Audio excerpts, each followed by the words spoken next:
Don't let anyone tell you that you need to change. You are good just the way you are. Put yourself first, follow your dreams, and then you'll be happy. This is the mantra of our modern age. The gospel, on the other hand, tells us that apart from God, nobody is good. We are all sinners in need of forgiveness. Happiness doesn't come from doing whatever I want, but from self-denial, surrender, and sacrifice. If you share the gospel today, you're not going to be very popular. But this has always been the case.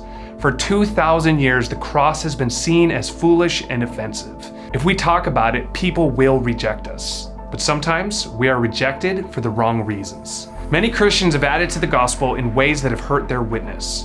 If we want to regain our voice with non-believers, we must focus on the gospel alone and root out anything that doesn't belong. Many of us are worshiping some combination of freedom, politics, country, and security, all stamped and approved by Jesus. This divided allegiance is a significant barrier to our ability to engage with those outside of the church. If freedom is your God, then you'll resist anyone or anything that infringes on the choices you want to make. But the gospel is not about me or you doing what we want.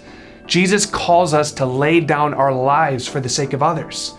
The true freedom we have in Jesus liberates us from sin and death. Ironically, when we make freedom our God, we become slaves to it and end up anything but free. A gospel of freedom will be a barrier to our witness because reaching people always requires self-denial and sacrifice.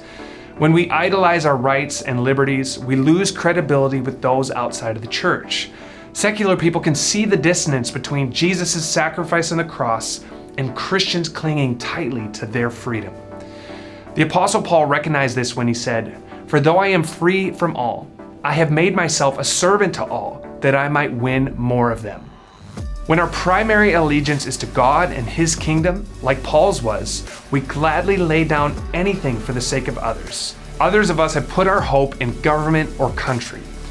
Now, I believe God calls us to be good citizens and willing participants in building a just and prosperous nation. We should all be grateful for the good our country provides us. Running water, roads, public services, relative peace and safety, these are by no means rights, and people throughout history have lived without them. But as followers of Jesus, our allegiance is to Him first. He alone is perfect, and we are not. This means that every system, every country, and every government is likewise flawed. We strive to be good citizens and make things better, but our hope isn't God alone. Human systems will not save us, and if we place our hope in them, they will let us down. If we make a God out of our country or political party, we're forced to deny, minimize, or ignore flaws when they inevitably emerge. God alone is the standard. He alone is our hope. We will always be aliens and exiles in this life, called to love and serve but never settle. For others, personal safety and security are savior. If this is the case, you will fight anyone or anything that you deem as a threat. Jesus risked His reputation and safety to interact with people society rejected. He loved people more than His own life, and proved this by dying so that we could be free. You will never love people like Jesus did unless you allow the gospel of security to die. The altering or watering down of the true gospel is a significant reason we no longer have an audience with non-believers. Jesus will always offend, but for the right reasons. The true gospel beckons us to a life of selflessness and to a deep humility stemming from the recognition that only God is perfect and worthy of our total devotion. In these truths, the power of God dwells, and when we proclaim it, lives are changed. Thank you guys so much for watching. If you want more information on Steiger, what we are, and how you can get involved, watch this video by clicking here. If you want the next video in the series, you can go ahead and click here.